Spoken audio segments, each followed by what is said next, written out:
श्री कृष्णा श्री कृष्णा श्री कृष्णा श्री कृष्ण। गुरुर्ब्रह्मा गुरुर्विष्णु गुरुर्देवो महेश्वरा गुरु साक्षात् परं ब्रह्म तस्मै श्री गुरवे नमः।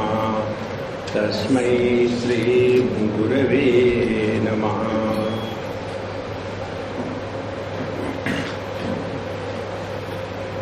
ज्ञान जो है वो किसी का विरोधी नहीं है।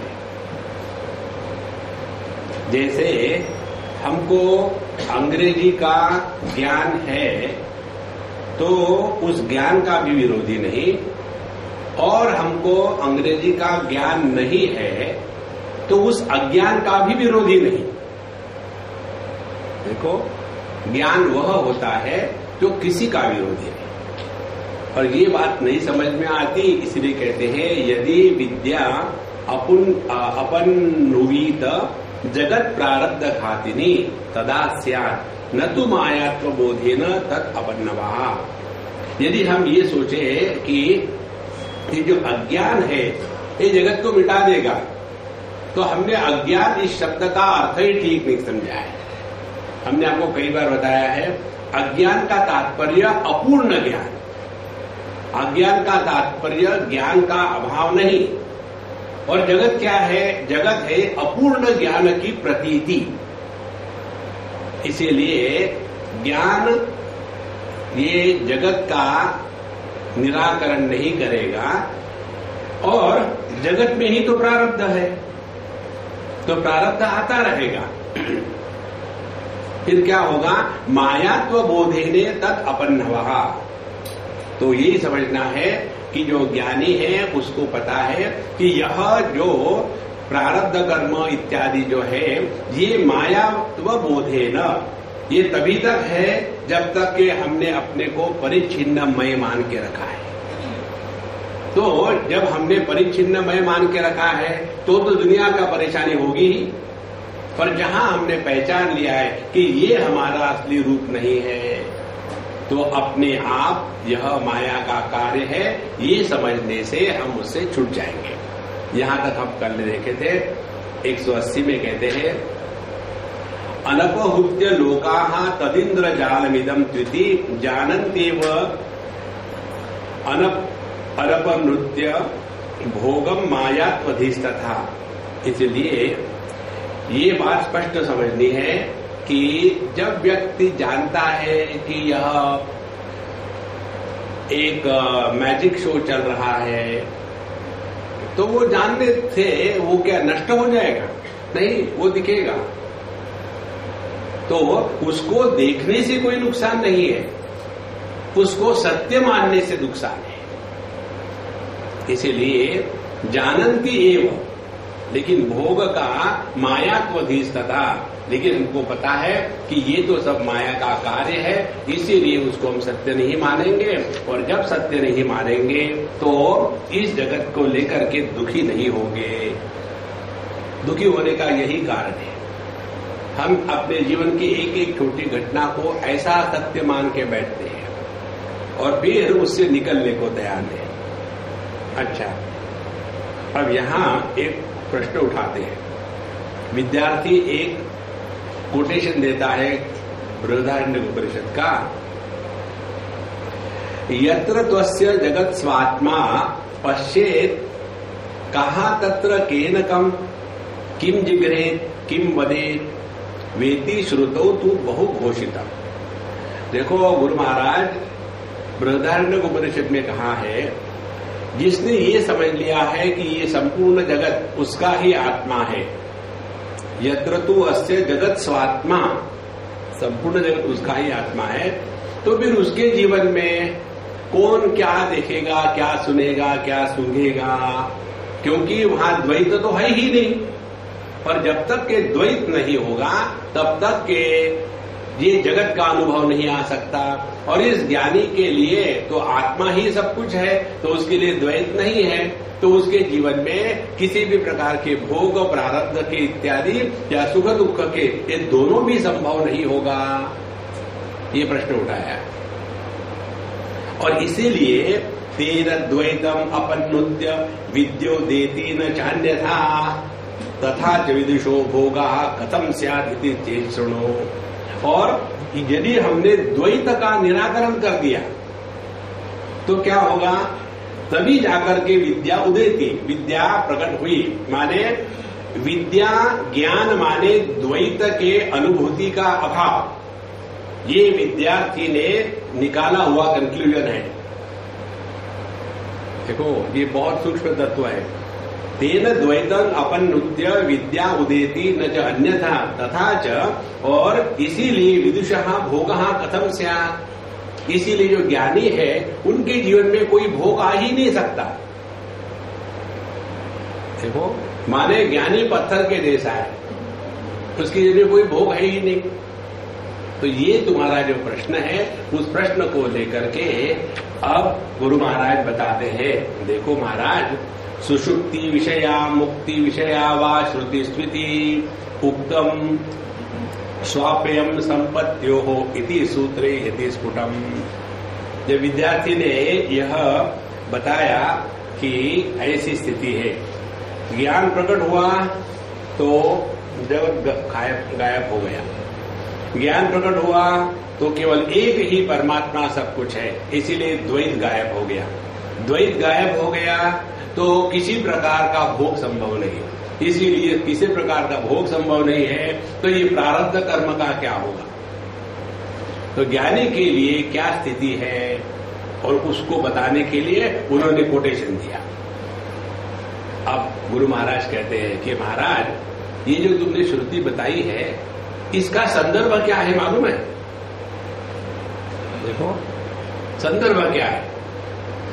जब किसी भी वाक्य का अर्थ हम बिना किसी संदर्भ से निकालना चाहते हैं तो वाक्य का अर्थ नहीं अनर्थ प्रकट हो जाता है।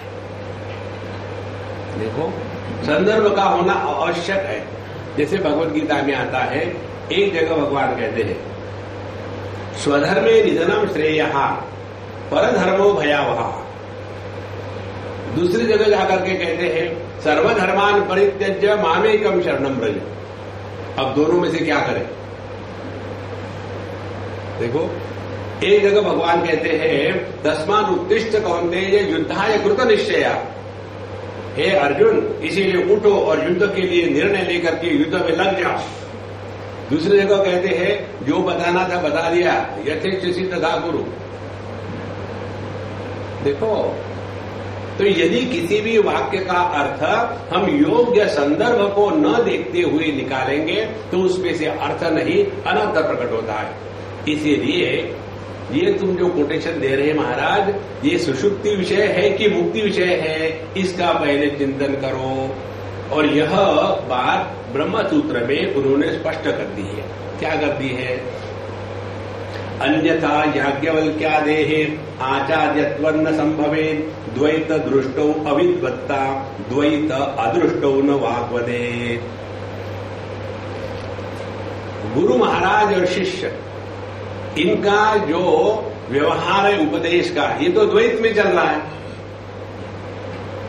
और जो गुरु महाराज अपने शिष्य को अपने से अन्य मान करके उपदेश कर रहे हैं वो अज्ञानी है, क्योंकि द्वैत दृष्टो अविद्वत्ता।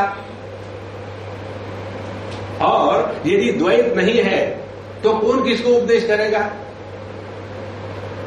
तो सभी शास्त्र एकदम पंचर हो जाएंगे। देखो इसीलिए ज्ञान को अच्छी तरह से समझ लेना है। तो यह जो जगत है, ये जगत का निर्णय लेने के लिए किमिच्छन, ये शब्द का हम अर्थ निकाल रहे हैं। तो किमिच्छन का तात्पर्य ये नहीं है क्या इच्छा करेगा, क्या वो इच्छा करेगा, ये प्रश्न है। इच्छा कब होती है?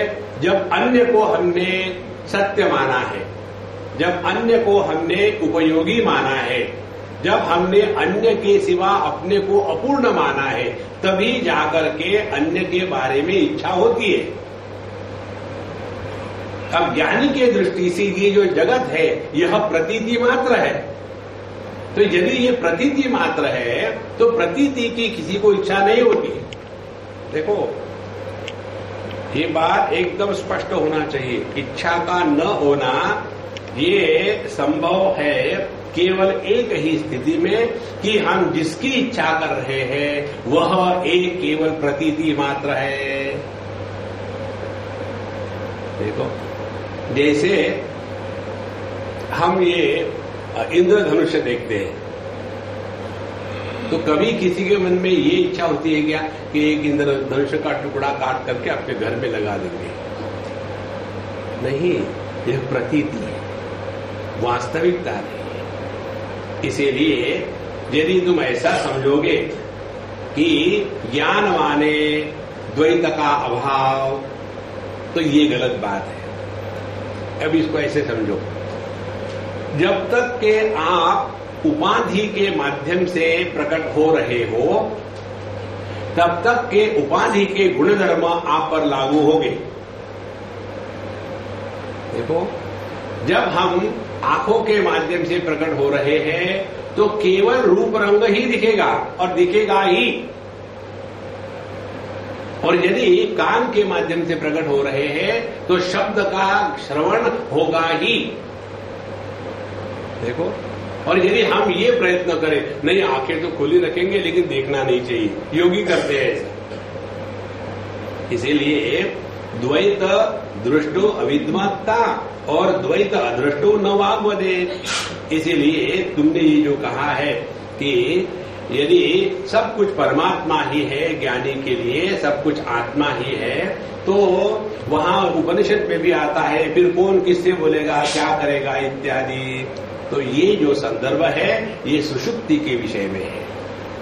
वहां जो प्रसंग है उसका तात्पर्य ये है कि वहां बताते हैं कि सुषुप्ति अवस्था में क्योंकि मैं नहीं होता इसीलिए तू नहीं होता, इसीलिए कोई इच्छा नहीं होती, ये बताने के लिए वहां है। देखो, अच्छा अभी इसी विचार को और सूक्ष्मता से आगे बढ़ाते हैं। निर्विकल्प समाधौ तु द्वैत अदर्शन हेतुतः स एव अपरोक्ष विद्येति चेत सुषुप्तिस्तथा न किम। यदि तुम्हारे दिमाग में ये कीड़ा गया है कि निर्विकल्प समाधि में ही द्वैत अदर्शन हेतुता स एव परोक्षम विद्यायति, तो अपरोक्ष ज्ञान क्या किसको कहते हैं? अपरोक्ष ज्ञान वो है कि जिसमें अन्य की प्रतीति नहीं। अच्छा, तो ये अन्य की प्रतीति कब नहीं होती है? निर्विकल्प समाधि में अन्य की प्रतीति नहीं होती। तो अन्य के प्रतीति को ही ज्ञान, अन्य के प्रतीति के अभाव को ही यदि ज्ञान कहेंगे तो सीधे सीधे सो जाओ ना, सुषुप्ति तथा न किम। इतना परेशान होने की क्या जरूरत है? देखो, और यही बात कई लोग करते भी है। मन को एकदम चित्तवृत्ति निरोध करना है, बढ़िया बात है, करो। होता नहीं, फिर क्या करो? थोड़ा गांजा पी लो, या थोड़ी दवाई खा लो, या थोड़ी लिक्विड स्पिरिचुअलिटी शुरू कर दो। उससे क्या होगा? एकदम मन शांत होगा। इतना ही नहीं, तुम सात्विक आसन में रहोगे बिना कुछ किए। केमिकल शांभवी मुद्रा।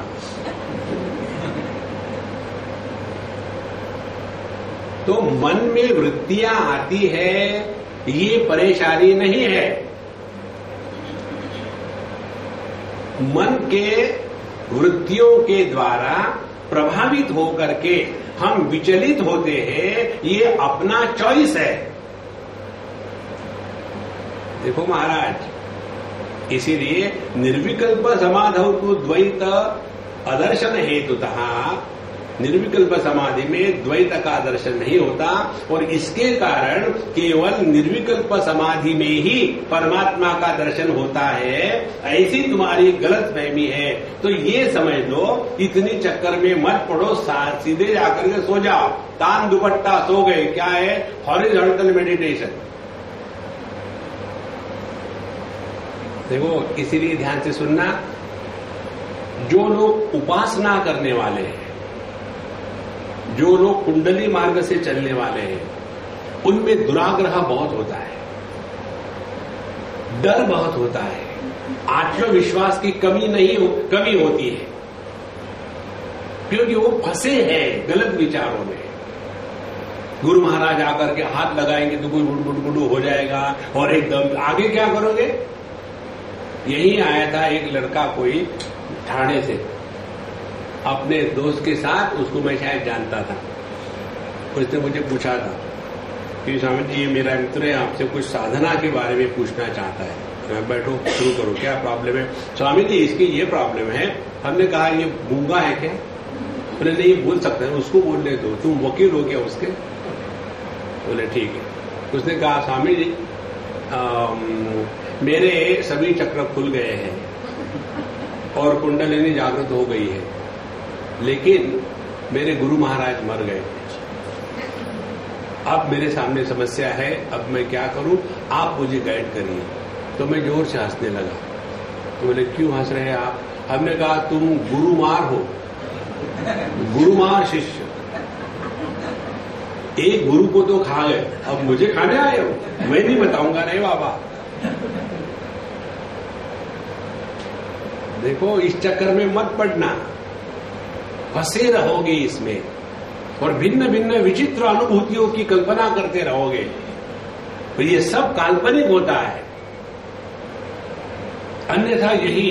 फिर दोनों बैठेंगे साथ साथ, तुमको क्या दिखा, मुझे लाइट दिखा, मुझे मेरा कोई फ्यूज लग रहा है, दिख ही नहीं रहा। मुझे क्या हो रहा है, अंदर से कुछ गरम गरम ऊपर जा रहा है, इंडाइजेशन होगा। इस चक्कर में मत फंसो।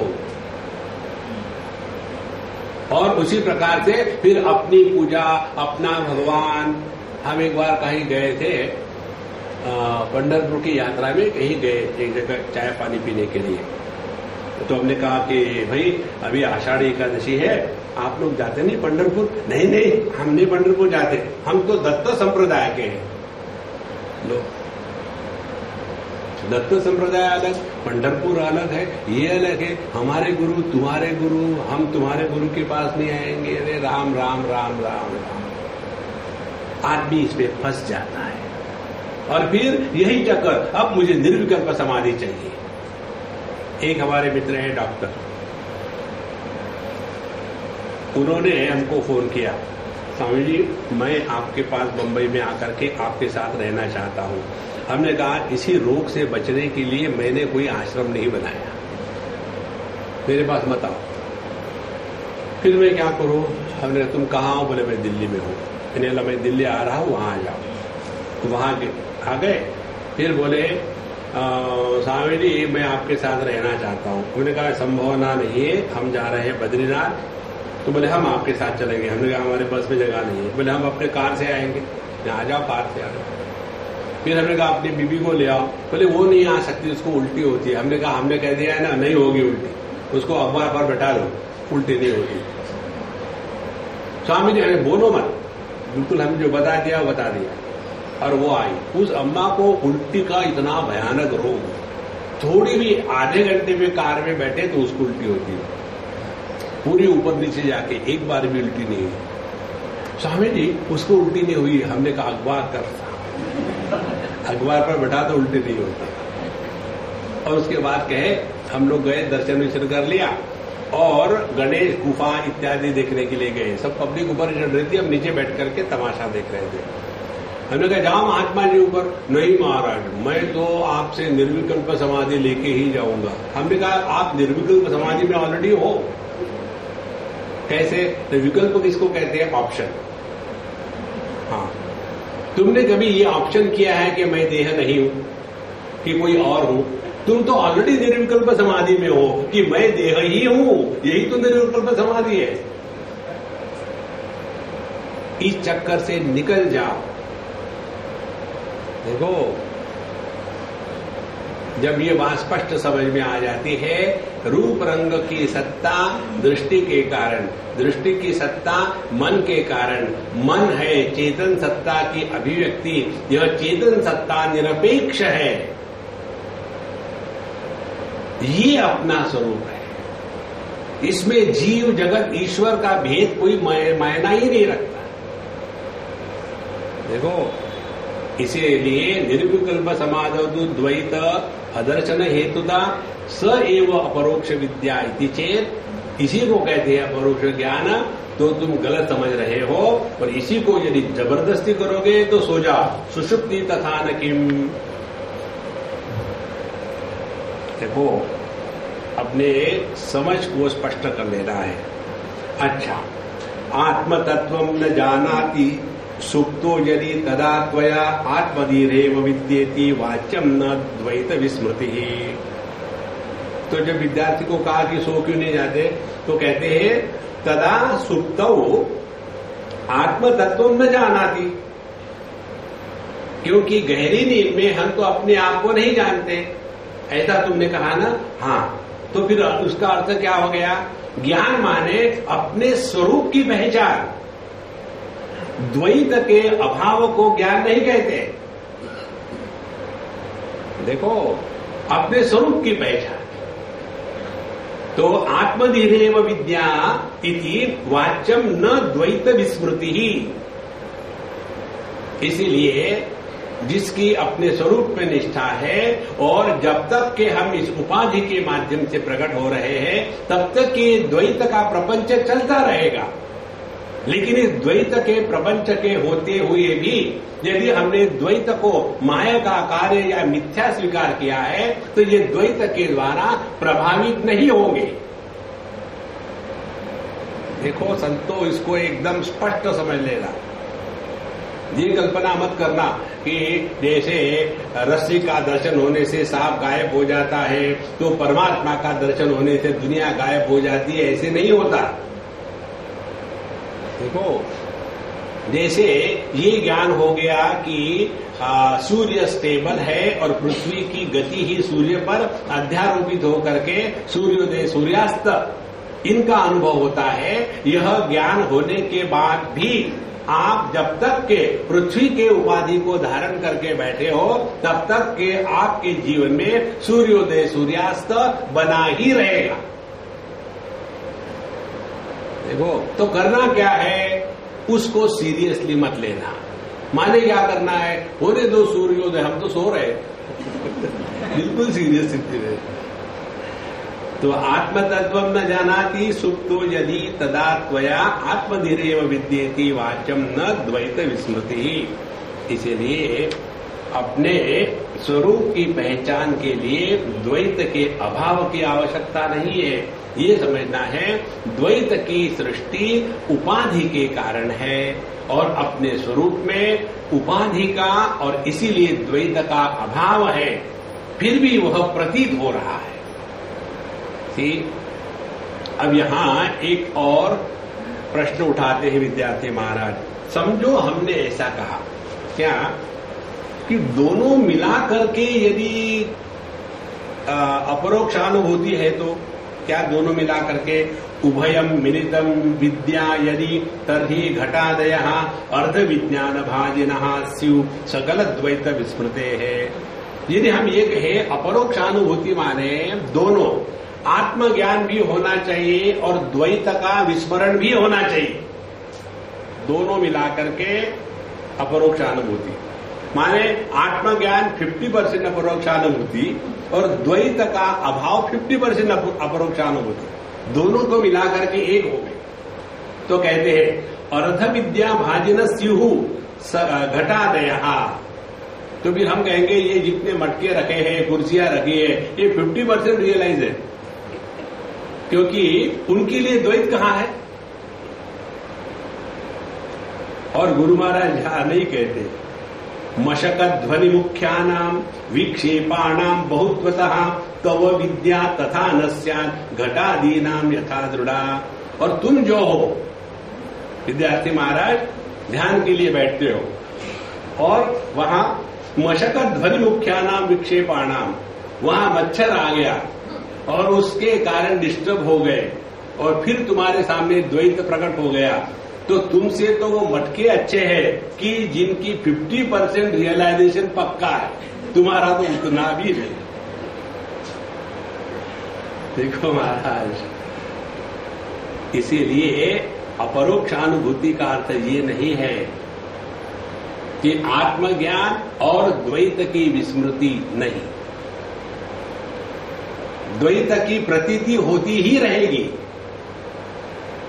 इसको अपने जीवन के एक एक अनुभूतियों में पकड़ो, बहुत सहज है। जैसे कार में जब तक हम बैठे हैं और कार चल रही है, तब तक के रास्ता उल्टे दिशा में दौड़ रहा है, ये अनुभव होता ही रहेगा। लेकिन रास्ता तो नहीं दौड़ रहा है ना, नहीं दौड़ रहा, फिर क्यों दिखता है? क्योंकि तुम उपाधि में बैठे हो। उस चलती हुए गाड़ी से छलांग मारो, फिर क्या होगा? तब गाड़ी चलती दिखेगी और तुम जानता हो। देखो महाराज, ये उपाधि के द्वारा प्रभावित होने से ये भ्रांति निर्माण होती है। देखो, ये एकदम क्लियर कर लो अपने आप को। तो इसी चक्कर में पड़े रहेंगे कि बिल्कुल पत्थर के जैसे जड़ समाधि, वो ज्ञान नहीं है। इसीलिए ये योग में चित्त वृत्ति निरोध को महत्व दिया है और वेदांत में अपने स्वरूप के पहचान को महत्व दिया है। तो मशकत ध्वनि मुख्यानाम विक्षेपाणाम बहुत्वतः तम विद्या तथा न स्यात् घटादीनाम यथा दृढ़ा। तो घट इत्यादि जो जड़ पदार्थ है, उनके जीवन में तो द्वैत है ही नहीं, इसीलिए उनका जो ज्ञान है 50% वो तो पक्का हो गया। अब सिर्फ 50% की जरूरत है, ऐसे नहीं होता। इसलिए आत्मदिरेव विद्येति यदि तर्हि सुखी भव दुष्ट चित्तम निरुंदे चेत् निरुद्धि तव यथा सुखम। अब यहां आकर के विद्यार्थी अब कन्विंस हो गया है, ठीक है, आत्मधीरेव विद्या इति, तो अपने स्वरूप को पहचानना, यही कहते हैं ब्रह्म ज्ञान। ब्रह्म ज्ञान का तात्पर्य क्या है? एक ही तत्व सभी में प्रकट हो रहा है। बल्ब में प्रकाश है, यह आत्मज्ञान है, और प्रकाश बिजली की अभिव्यक्ति है, ये ब्रह्म ज्ञान है। मैं देह से अन्य हूं, ये आत्मज्ञान है। और जो सभी देह में देही के रूप में प्रकट हो रहा है, वह एक है, यह ब्रह्म ज्ञान है। देखो, आप देखेंगे ये द्वैत के जो मार्ग है, सिद्ध मार्ग इत्यादि, उनमें ये जो जीव है उसको सबसे अलग स्वीकार किया है। इसीलिए आप देखेंगे उनकी आप कहानियां पढ़ो, पोथी पढ़ो, बुक्स पढ़ो, उनमें हमेशा इस चीज का बड़ा जबरदस्त वर्णन होता है। पिछले जन्म में ये था, अगले जन्म में ये होगा, उसने उसको शाप दे दिया, फिर वो नीचे गिर गया, फिर वो अजगर बन गया, फिर पिछले जन्म में ये था। और इन कहानियों में बड़ा मजा आता है। देखो, जैसे भागवत महापुराण में कहानी आती है जड़ भरत जी की, 3 जन्मों की कहानी आती है। तो हम क्या सोचते हैं, देखो पिछला जन्म में वो राजा थे और फिर ऐसे हो गए, फिर वैसे हो गए, अच्छा तो उसके 3 जन्म हो गए। ये कहने का तात्पर्य नहीं है। तात्पर्य ये है कि हम एक अखंड सत्ता है, ये तात्पर्य है। और जब हम अपने इस अखंड चेतन सत्ता को पहचान लेते हैं, तो फिर जन्म मरण से डरेंगे थोड़ी। देखो, हम रोज अपने कपड़े बदलते हैं, तो जब हमने जान लिया है कि हम कपड़े नहीं है, हम कपड़े में रहने वाले हैं, तो क्या कपड़े बदलने में दुख होगा? अरे मर गया, मर गया, मर गया। हाँ, क्योंकि हमारी अखंड सत्ता है।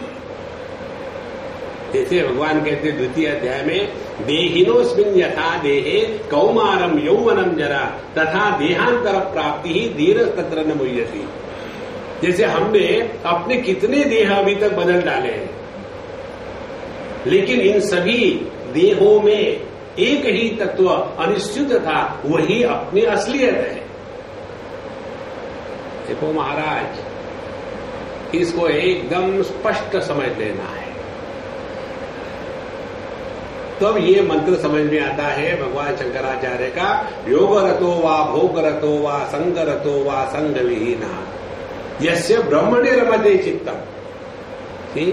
ऐसे नहीं कि यस्य चित्त निरोधः, ब्रह्मणि रमते चित्तम, is रेवेलिंग in the infinite.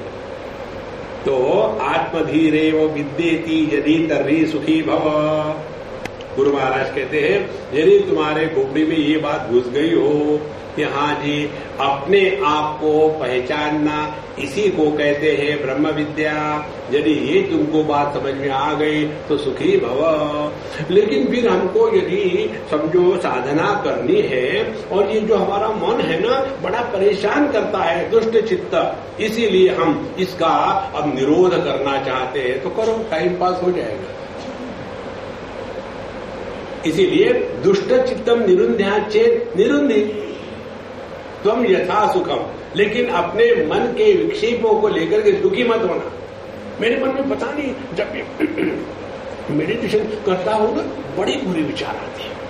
Normally ठीक है, कारण क्या है? मेडिटेशन। तुम्हारा भी सभी महात्माओं के मन में बुरे विचार आते हैं मेडिटेशन करते समय, बिल्कुल। जैसे सभी लोग आंखें से देखते थे, महात्मा भी आंख से देखते हैं। जैसे सभी को भूख लगती है तो महात्मा को भी भूख लगती है। जैसे सभी के मन में ध्यान के समय बुरे विचार आते हैं तो महात्मा के मन में भी बुरे विचार आते हैं। देखो ये नहीं है दुष्ट चित्त निरुद्धीति त्वम यथा सुखम। और हमने आपको बताया है mind can be controlled by educating the mind, not by suppressing the mind. Educate करो माइंड को, अपने आप ठीक हो जाएगा। और जो एजुकेट करेगा, we have been learning through the mind, we have never been educating our mind. There is the difference between learning and education. देखो हम लोग चपाती कैसे बनाना लर्न करते हैं, फिर गाड़ी कैसे चलाना, ड्राइवरी कैसे करना लर्न करते हैं। किस लिए लर्न करते हैं? पेट पानी। एजुकेशन पेट पानी के लिए नहीं होता।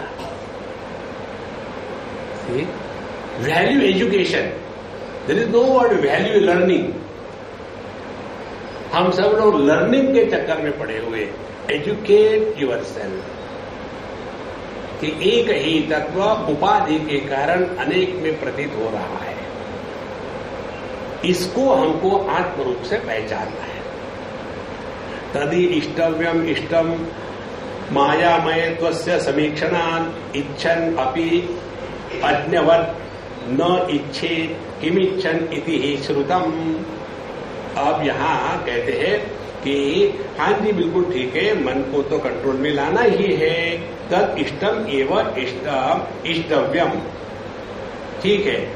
पहले मन को जब कंट्रोल नहीं करोगे तो हमने जो बताया समझ में नहीं आएगा, तो अपने मन को कंट्रोल करो, नेवर माइंड। अच्छा, आगे बात कहते हैं कि ये सब किस लिए करना है मन का कंट्रोल?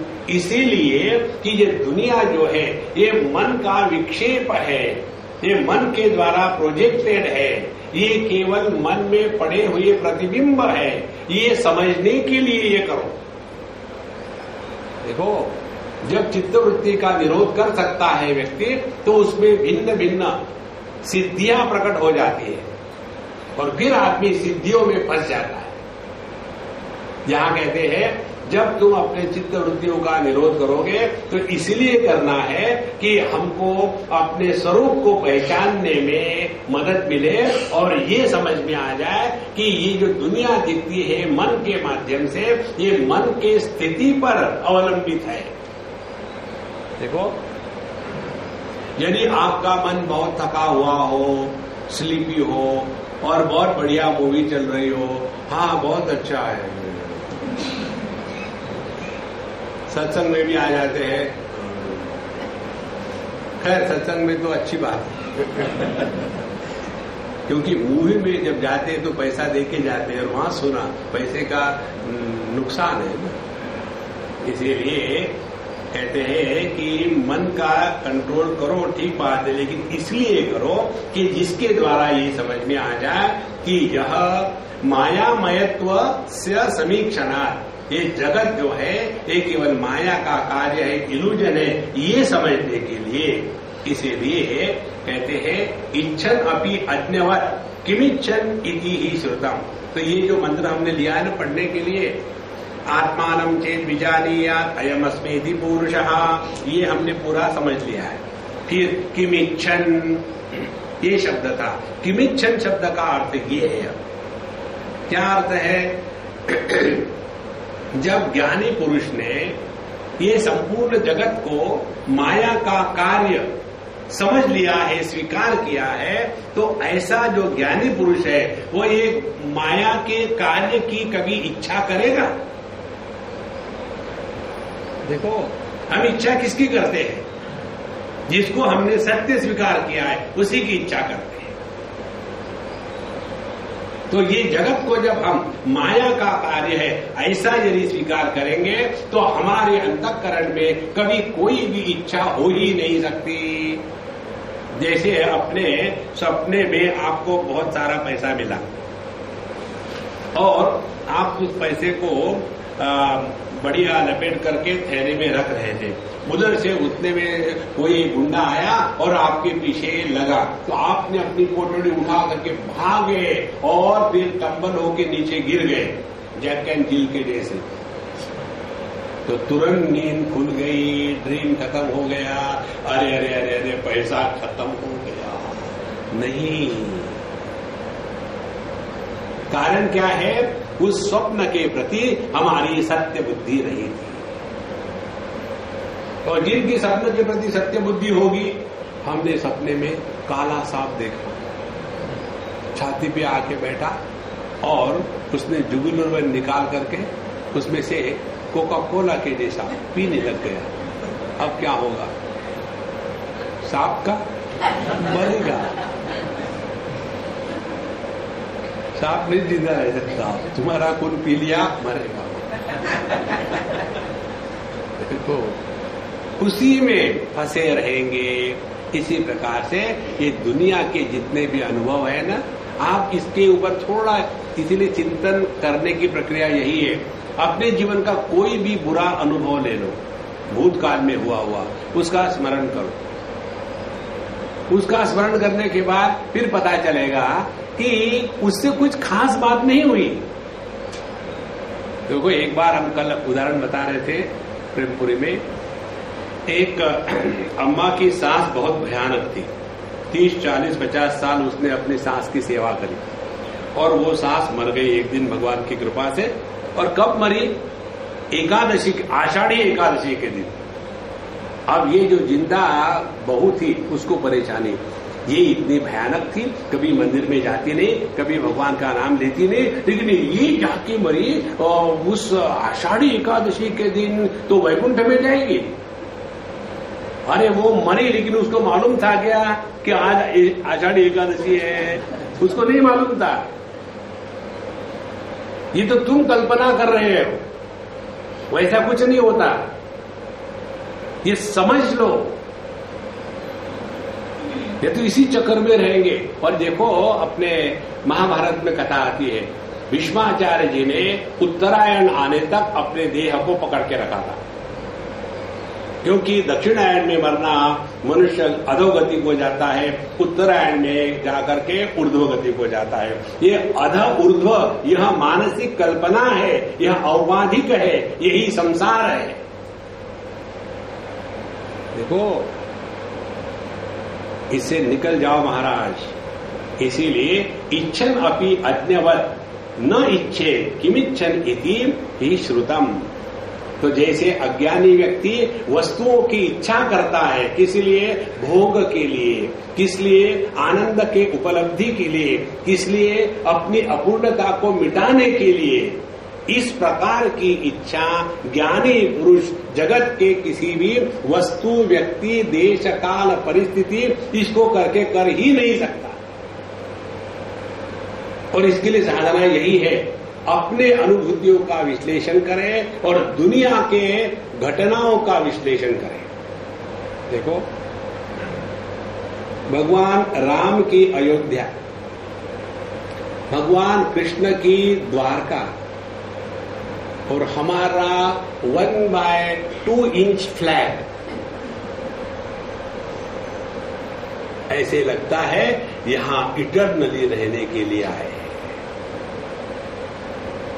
कितने आकर के रगड़ के चले गए, लेकिन कैसे लगता है, क्योंकि इसको हमने इतना सत्य मान के रखा है।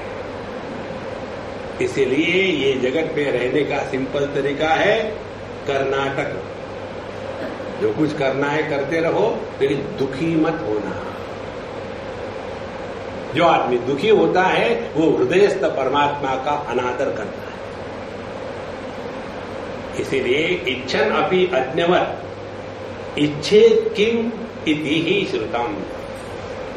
तो ज्ञानी पुरुष के जीवन में इच्छा का अभाव होने का कारण यही है, उन्होंने इस जगत को सत्य नहीं माना, उन्होंने इस जगत को केवल माया का कार्य माना है। और जब ये बात समझ में आ जाती है तब ये अगले जो विरोधाभास शास्त्रों में आते हैं उसकी ग्रंथि खुल जाती है। रागो लिंगम बोधस्य संतु रागादयो बुधे इति शास्त्रद्वयं सार्थम एव सत्य विरोधतः। शास्त्र में दो प्रकार के विचार आते हैं। पहली बात है रागहा लिंगम अबोधस्य, जिसके अंतःकरण में इच्छा होती है यह अज्ञान का लक्षण है, और यहाँ किमिच्छन ज्ञानी इच्छा भी कर सकता है, पहली बात।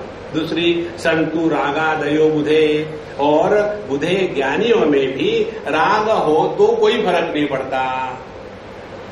तो ये तो दो बात हो गए ना। जिसके अंतःकरण में राग है, इच्छा है, वो अज्ञानी है, और ज्ञानियों के मन में राग इच्छा हो तो कोई फर्क नहीं पड़ता। तो जिसके मन में राग इच्छा है वो तो अज्ञानी हो गया। तो ये जो विरोधाभास दिखता है, ये विरोधाभास यहां समझ में आ जाता है। माने अज्ञानी जैसे अपने इच्छा को पूरा करने के लिए जीता है, उसी प्रकार से ज्ञानी अपनी इच्छा को पूरा करने के लिए नहीं जीता है। देखो, किसी भी ज्ञानी ने अपना एक विशेष प्रकार का कार्य करने के लिए कोई प्लानिंग नहीं की होती। देखो, तुलसीदास जी महाराज ने रामचरितमानस का निर्माण, रामायण का पाठ लोग करे, क्योंकि उनको अंग्रेजी से संस्कृत से दुश्मनी है, इसलिए नहीं किया। स्वांत सुखाय तुलसी रघुनाथ गाथा, उन्होंने टाइम पास करने के लिए किया है। देखो, इसीलिए अज्ञानियों के अंतःकरण में कामना और ज्ञानियों के अंतःकरण में कामना, इसका बहुत फर्क है। देखो, ये ऐसा ही है, नदी का पानी हिलता है, बहता है, दौड़ता है, उसी प्रकार से समुद्र का पानी हिलता है, बहता है, दौड़ता है। अब दोनों में क्या फर्क है? नदी के पानी के हिलने में, दौड़ने में फर्क ये है कि उसको समुद्र को पहुंचने की एक इच्छा है, और जब तक कि वो समुद्र को नहीं पहुंचेगी तब तक ये परेशान रहेगी। और समुद्र का पानी अपने परिपूर्णता को अभिव्यक्त कर रहा है, उसको उससे लेना देना कुछ नहीं है। नदी को पहुंचना है, लक्ष्य है, और समुद्र को कहीं पहुंचना नहीं है, क्योंकि पूर्णमदः पूर्णमिदं पूर्णात् पूर्णमुदच्यते। इसी प्रकार से अज्ञानी की जो इच्छा है वो बंधन का कारण बनती है, और ज्ञानी की जो इच्छा है वो बंधन का कारण नहीं है, क्योंकि ज्ञानी उस इच्छा के माध्यम से कुछ पाना नहीं चाहता। देखो, कितनी महत्व की बात है।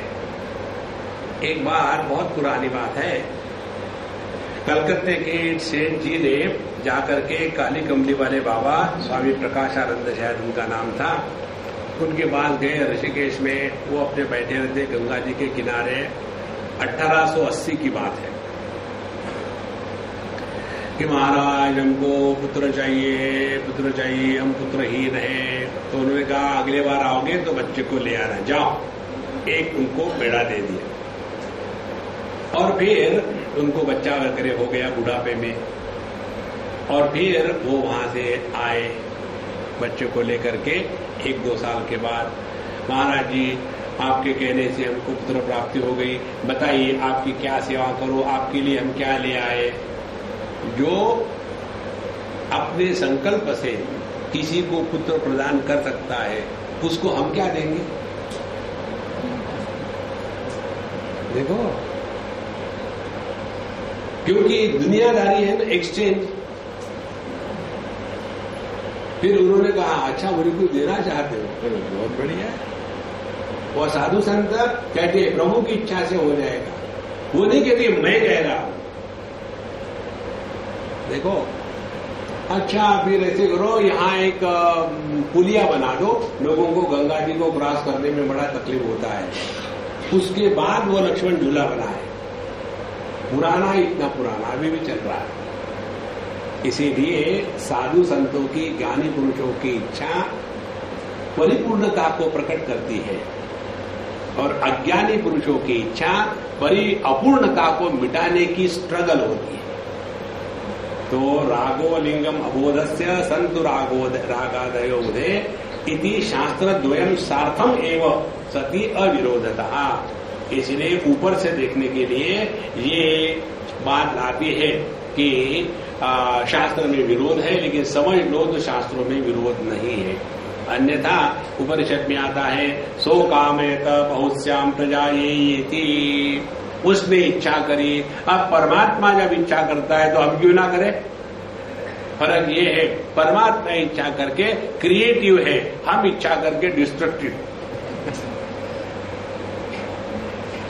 देखो संतो, तो यहां तक हमने इस मंत्र के इस शब्द का अर्थ पकड़ लिया।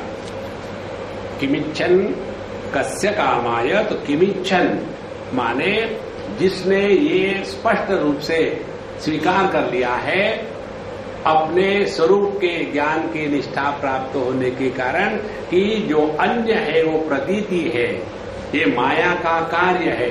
माया का कार्य माने क्या? रूप रंग का दर्शन दृष्टि के सिवा नहीं हो सकता।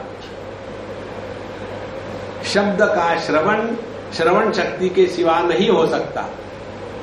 तो ये सभी के सभी जो पंच विषय है, इनका होना तभी संभव है कि जब हमारे इंद्रिय काम करेंगे। इंद्रियों का काम करना तब संभव है कि जब उनके पीछे मन है, और मन का होना तब संभव है कि जब चेतन सत्ता किसी उपाधि से मन के रूप में प्रकट हो रही है।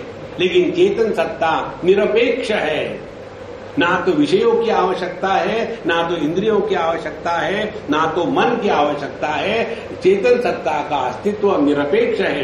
यह जो निरपेक्ष सत्ता है यही अपना असली स्वरूप है। और ये जितना भी इंद्रिय और मन के माध्यम से जो भी हमको ग्रहण होता है, ये केवल माया का कार्य है। ये जिसने समझ लिया है, क्या उसके मन में किसी भी वस्तु व्यक्ति के प्रति आकर्षण या इच्छा हो सकती है? ये इसका अर्थ है। देखो महाराज, इतनी सहज बात है। कल परसों हम कहे थे, एक ने हमको पूछा स्वामी जी आप इतना पूरी दुनिया में घूमे हो, सबसे बढ़िया स्थान आपको कौन सा लगता है? हमने कहा आपका दिल। उनको गुदगुदी हो गई। नहीं सच सच बताओ। हमने कहा महाराज जहां अपन होते हैं ना, वही सबसे बढ़िया है। जो व्यक्ति अपने होने में प्रसन्न है, परिपूर्ण है, उसके लिए जगत का अस्तित्व कोई मायना नहीं रखता। नहीं तो आप चले जाओ बड़े बड़े सुंदर स्थानों में, ओवर डेवलप कंट्रीज, वहां ओवर डेवलप फ्रस्ट्रेशन, डिप्रेशन। एक बार हम अमेरिका में कहीं जा रहे थे किसी के साथ, और हम गाड़ियों को देख रहे थे। तो हमारे मित्र के Swami ji are you interested in knowing the cars? I said no, I am not interested in car. फिर कार में जो स्टीयरिंग के पीछे बैठा है ना, उसको देख रहा हूं। क्या एक के भी चेहरे पर मुस्कान नहीं, सभी के सभी ऐसे चल रहे हैं कि जाऊं तो जाऊं कहां। हाथ में भले शंख चक्र गदा पद्म लेके बैठे हैं,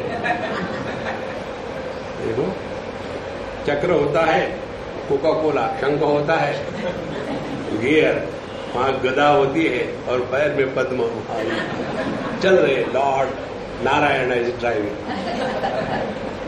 हिमसेल्फ क्रेजी। अच्छा, तो किमिच्छन का तात्पर्य निकला हमारे अंतःकरण में किसी भी वस्तु की इच्छा तभी होती है जब हमने उसको सत्य माना है। तो ये जगत को सत्य नहीं है, इसका अर्थ समझ लो। योग वशिष्ठ में ये कहानी आती है। एक बार भगवान रामचंद्र जी ने, उस समय वो छोटे थे, अर्जुन के जैसे बुढ़ाऊ नहीं थे, तो उन्होंने जाकर के वशिष्ठ जी से शिक्षा ग्रहण करी और वशिष्ठ जी ने बताया ये संपूर्ण जगत मिथ्या है, भ्रम है, इल्यूजन है, वास्तविक नहीं है। और ये परेशान हो गए, मिथ्या है मिथ्या है मिथ्या है। फिर उन्होंने क्या किया, this is the only joke in the life of Ram, only one joke. दरिद्री लोग एक ही जोक है। तो उन्होंने क्या किया, अपने गुरु के पीछे हाथी को दौड़ाया। गुरु महाराज लंगोटी पकड़ करके, अपनी धोती पकड़ करके कमंडल में दौड़ रहे, पीछे हाथी दौड़ रहा है। और फिर वो अपने आप को कैसे बचा लेते हैं, हाथी चला जाता है। तो फिर उधर से राम आते हैं कि सर आपने तो बताया ना कि सब जगत मिथ्या है, तो आप हाथी को लेकर के क्यों दौड़ रहे थे? हाथी भी मिथ्या था। तो गुरु के साथ जब चेला भिड़ जाता है ना, तो गुरु को मजा आती है, बेटा तुम तो बड़े इंटेलिजेंट हो, विद्वान। मैं जो दौड़ रहा था तो वो भी इल्यूजन था, तो तुमको दिख रहा था मैं दौड़ रहा हूं, मैं जहां के तहां था। तो ये जगत को इल्यूजन के रूप में स्वीकार करने का तात्पर्य, जो जो अनुभव हमको इंद्रिय और मन इनके माध्यम से होते हैं, वो इंद्रिय और मन इनकी स्थिति पर अवलंबित होता है। आपका मन यदि टूट गया हो और सामने आपको खाने के लिए कितना भी बढ़िया बना के दिया हो, कैसा बना है, आपके लिए कह रहा हूं, भूल भी रहा हूं, क्यों आज तुम ऐसे क्यों कर रहे हो, क्या करोगे, वाह वाह वाह। ये सब मानसिक विकार है। भगवान ने हमको एक ही कार्य के लिए भेजा है, और वो है अपने भेजे को ठिकाने पर रखो और मौज में रहो। देखो तू मैं तू, इसका कोई अंत नहीं।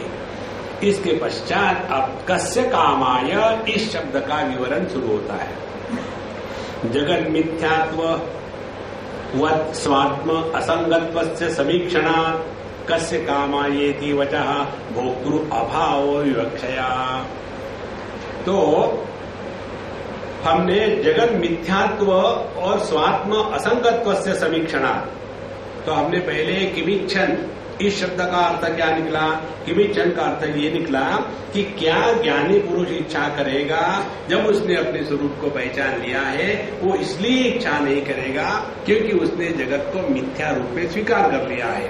अब कस्य कामाय, किसके लिए, कौन करेगा इच्छा, ये जो शब्द है वो इसके लिए है कि आत्मा असंगत्वस्य समीक्षणात्, हमको ये सिद्ध करना है कि हम किसी भी प्रकार से, किसी भी अनुभव से प्रभावित नहीं होते।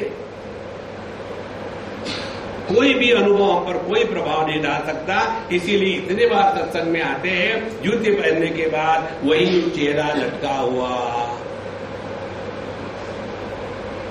ये आपका दोष नहीं है, मैन्युफैक्चरिंग डिफेक्ट है।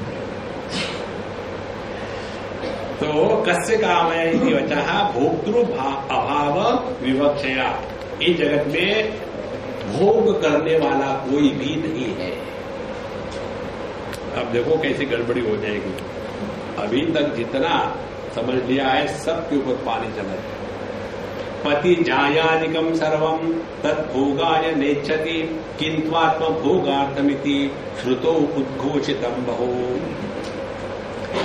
बृहदारण्यक उपनिषद में आता है। ये देखो प्रारंभ कैसे करते हैं। पहले जो स्टेप लेनी है आध्यात्मिक जीवन में वो ये स्टेप लेनी है कि देह से अन्य देही इस देह के माध्यम से प्रकट हो रहा है, इसकी तरफ पहले अपने ध्यान को खींचना है। इसके लिए कहते हैं पति जायादिकम सर्वम तत्तद भोगाय नेच्छति किंतु आत्मभोगार्थम। ऐसा कहते हैं उपनिषद में कि पति जो है पत्नी को बहुत प्रिय होता है, लेकिन वो पति के लिए नहीं अपने लिए होता है। पत्नी को जो है पति और पति को जो पत्नी प्रिय होती है वो पत्नी के लिए नहीं अपने भोग के लिए प्रिय है। हमको जो रसगुल्ला प्रिय होता है रसगुल्ले के नहीं अपने लिए प्रिय होते हैं। अपने को जो नौकर प्रिय होता है वो नौकर के लिए नहीं अपने लिए प्रिय होता है। इसीलिए कई घरों में पति लेट आता है तो पत्नी को परेशानी नहीं होती, और यदि काम वाली बाई लेट आती है तो उनका ब्लड प्रेशर बढ़ जाता है, क्योंकि पति का काम हो गया है। आप पैसे कमाते रहो और क्या है। देखो तो आत्मभोगार्थम इति श्रुतौ, जगत की हर एक वस्तु हमको अपने लिए प्रिय होती है। इसीलिए आप देखेंगे ना, ये माँ बाप जो होते हैं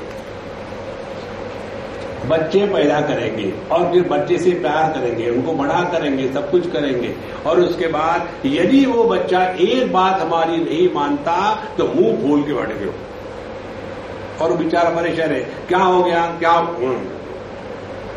कुछ गलती हो गई क्या मेरे से? काहे के लिए? क्यों कि मेरा मूड ऑफ है, मैं चाहता हूं वैसे होना चाहिए। मूर्खता की पराकाष्ठा है। देखो केवल हम कहते हैं हमको लोगों से प्यार है, लेकिन ये सब झूठ है। आत्मनस्तु कामाय सर्वम प्रियम भवति। तो अब सवाल ये आता है कि यहां से शुरू कर दिया विचार जो है उपनिषद में कि पहले विषयों से अपने आप को हटाने के लिए पहले ये जानो कि विषयों का जो हम भोग करते हैं वो विषयों के लिए नहीं अपने लिए करते हैं। फिर आगे आता है कि ये जो भोग करने वाला भोक्तृत्वाभिमानी कौन है? किम कूटस्थ चिदाभासा अथवा किम उभयात्मका। ये भोग करने वाला कूटस्थ चैतन्य है या चिदाभास है या दोनों का मिक्सचर है। तीन ऑप्शन लिए। पहले कूटस्थ चैतन्य समझ ले। कूटस्थ चैतन्य माने जो सभी अनुभूतियों को आधार होते हुए भी किसी भी अनुभव के द्वारा प्रभावित नहीं होता, वह कूटस्थ चैतन्य पहली स्टेज। चिदाभास कूटस्थ चैतन्य की अभिव्यक्ति जब बुद्धि के माध्यम से होती है तब उसको चिदाभास कहते हैं। माने बुद्धि तो अपने आप में जड़ है, लेकिन उसी बुद्धि में चैतन्य का प्रतिबिंब पड़ने के बाद मानो वो सजीव हो जाती है। उस प्रतिबिंब को कहते हैं चिदाभास। इस चिदाभास को समझना है तो आपके गाड़ी की हॉर्स पावर को समझ लो। पेट्रोल में गति नहीं है और मशीन में गति नहीं है। पेट्रोल जब मशीन में हॉर्स पावर के रूप में प्रकट होता है तब गति प्रारंभ होती है। इसी प्रकार से केवल चेतन सत्ता में जगत नहीं है, संसार नहीं है, और केवल प्रकृति में संसार नहीं है। जब परमात्मा की चेतन सत्ता की अभिव्यक्ति प्रकृति में माने विज्ञानमय कोश में चिदाभास के रूप में होती है, तब वहां जाकर के ये जीव भाव प्रकट होता है, जिसको अंग्रेजी में कहते हैं हॉर्स पावर गाड़ियों को लेकर के, और मनुष्य को लेकर के जिसको कहते हैं डोंकी पावर। इसीलिए हम अपने जीवन को गधे के जैसे ढो रहे हैं, क्योंकि मैं करते रहो। तो ये तीन ऑप्शन है कि जीवन में जो सुख दुख के अनुभव आते हैं इसको कौन अनुभूत करता है? क्या कूटस्थ चैतन्य, चिदाभास, या दोनों का मिक्सचर? अब इसका चिंतन शुरू हो गया। कहते हैं भोक्ता तत्र न कूटस्थः असंगत्वात् अभोक्तृताम् व्रजेत्। तो उसमें कूटस्थ चैतन्य किसी भी भोग का भोक्ता नहीं होता। इसीलिए हमारे प्रत्येक भोग में दो पहलू हैं। दुख आया, उसको प्रकाशित किया, ये कूटस्थ चैतन्य। दुखी हुआ, ये कूटस्थ चैतन्य नहीं है। वो क्या है बाद में बात करेंगे। तो जो कूटस्थ चैतन्य है वो किसी भी भोग को भोगता नहीं, क्योंकि वह असंग है, असंगत्वात्। देखो जैसे ये प्रकाश है बिजली का, अब इसको कोई फर्क नहीं पड़ता, यहाँ डिस्को हो या डिस्कोर्स हो या कुछ भी ना हो, वो तो अपने आप में असंग है। असंगोहम असंगोहम। इसीलिए कूटस्थ चैतन्य यह भोक्तृत्वाभिमानी नहीं है। अच्छा, भोग किसको कहते हैं? सुख दुःखाभिमानाख्यो विकारो भोग उच्यते कूटस्थश्च विकारी चेति एतन्न व्याहतम कथम। क्यों यह कूटस्थ चैतन्य भोक्तृत्वाभिमानी नहीं है? क्योंकि विकार किसको कहते हैं? सुख दुख अभिमानाख्यो विकारः भोग उच्यते। ध्यान से सुनना, सुख यह भोग नहीं है, दुख यह भोग नहीं है। सुख के साथ तादात्म्य किया, दुख के साथ तादात्म्य किया, जब सुखी दुखी पैदा हुआ तब भोग हुआ है। तो कूटस्थ जो है उसमें कोई भी किसी के साथ संग नहीं है, आसक्ति नहीं है, तादात्म्य नहीं है। इसीलिए कूटस्थ में कोई भी विकार नहीं है, और यदि विकार नहीं है तो भोग नहीं है। इसीलिए यह कहे कि कूटस्थ चैतन्य भोक्तृत्वाभिमानी है, और कूटस्थ वो है कि जिसमें कोई भी परिवर्तन नहीं होता, ये तो एकदम उल्टी बात हो गई। इसीलिए कूटस्थ चैतन्य किसी भी हालत में भोक्ता नहीं होता। अच्छा, अब चले जाते हैं दूसरे इसमें। विकारी बुद्ध्यधीनत्वात् आभासे विकृतौ अपि निरधिष्ठान विभ्रांति केवला नहीं तिष्ठति। अब चिदाभास में आ जाते हैं। क्या चिदाभास भोक्तृत्वाभिमानी है? पहली बात। अब कहते हैं विकारी बुद्धि अधीनत्वात्। चिदाभास कहाँ पैदा होता है? बुद्धि में कूटस्थ चैतन्य का प्रतिबिंब पड़ा तो उसको कहते हैं चिदाभास। यदि बुद्धि नहीं है तो चिदाभास की स्थिति नहीं संभव। और बुद्धि क्या है? स्वयं विकारी है। तो क्या हुआ? विकारी बुद्धि अधीनत्वात्। क्योंकि विकारी बुद्धि के ऊपर यह चिदाभास अवलंबित है, इसीलिए विकृतो अपि निरधिष्ठान विभ्रांति केवला न तिष्ठति। इसीलिए यह चिदाभास विकृत दिखता है लेकिन होता नहीं। माने मैं दुखी हूं, ये सरासर झूठ है। दुखी भी नहीं होने देते।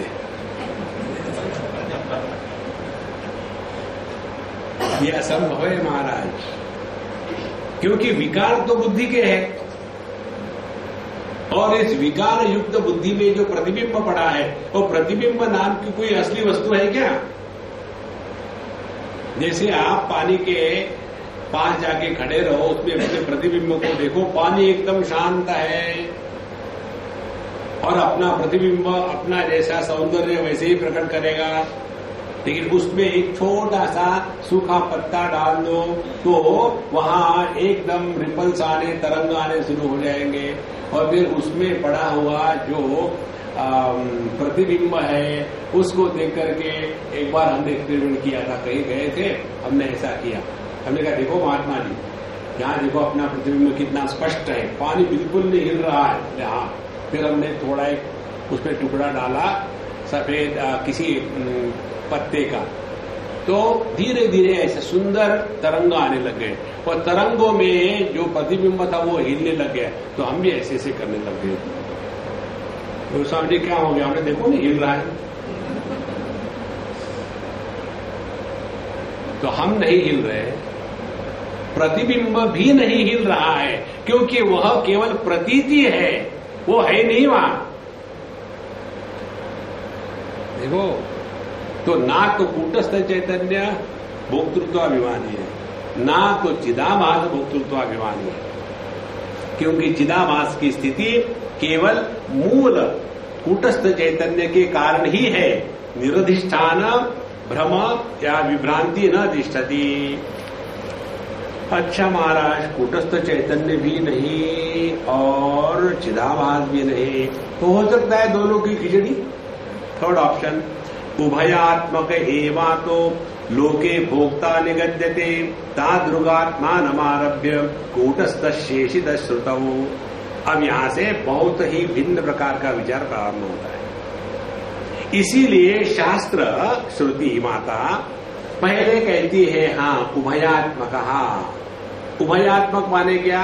बोथ, दोनों, जो कूटस्थ चैतन्य भी है और चिदाभास भी है, दोनों को मिलकर के जो पैदा होता है ना, वह भोक्ता है इस दुनिया में। और ये दोनों के मिलकर के जो खिचड़ी पैदा हुई, उसी को जीव कहते हैं।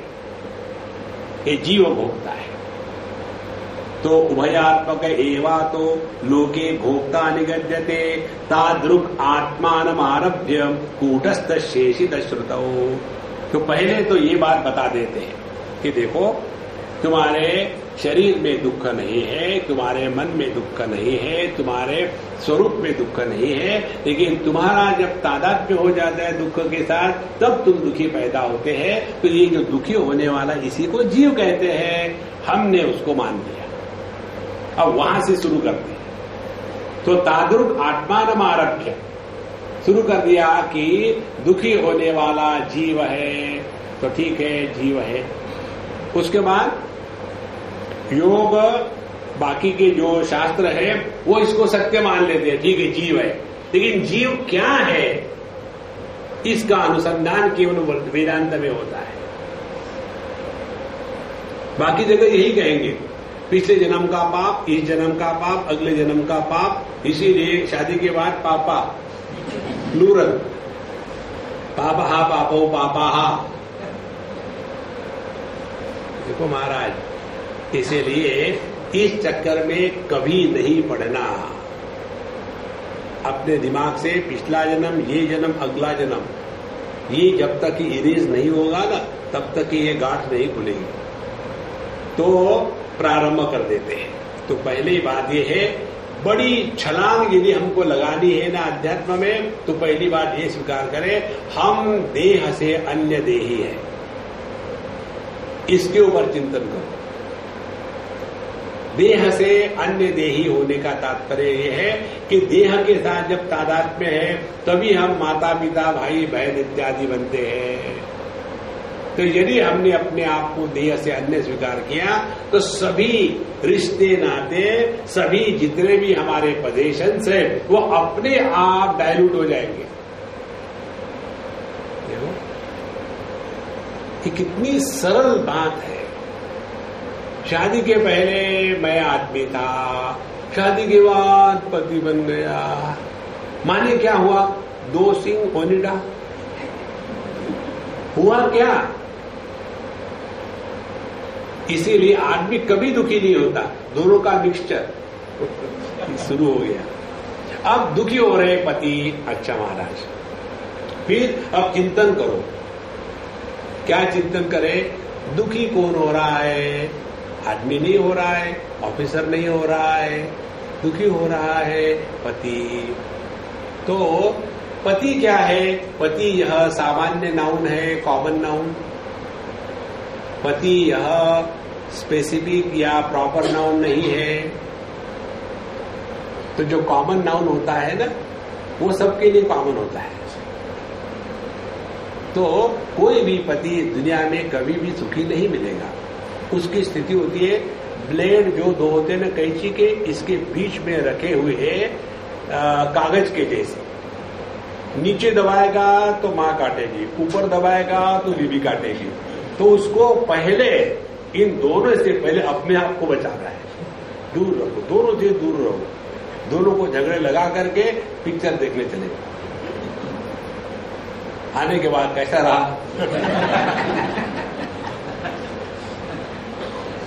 देखो, भगवान को ये दुनिया जो जलानी है ना, टाइम पास करने के लिए जलानी है। वो कोई घर है जिसमें सास बहू का झगड़ा नहीं होता। वहां तो हाथ में डंडे लेने जाता, और ये पति महाराज दोनों पति हैं, माँ का पति और बेटे का पति, दोनों पत्नी का पति, ये दोनों पति दोनों इधर शूटिंग चल रहा है, ये दोनों झगड़ा कर रही है। टाइम पास हो गया, चलो खाना खाओ। समझो महाराज,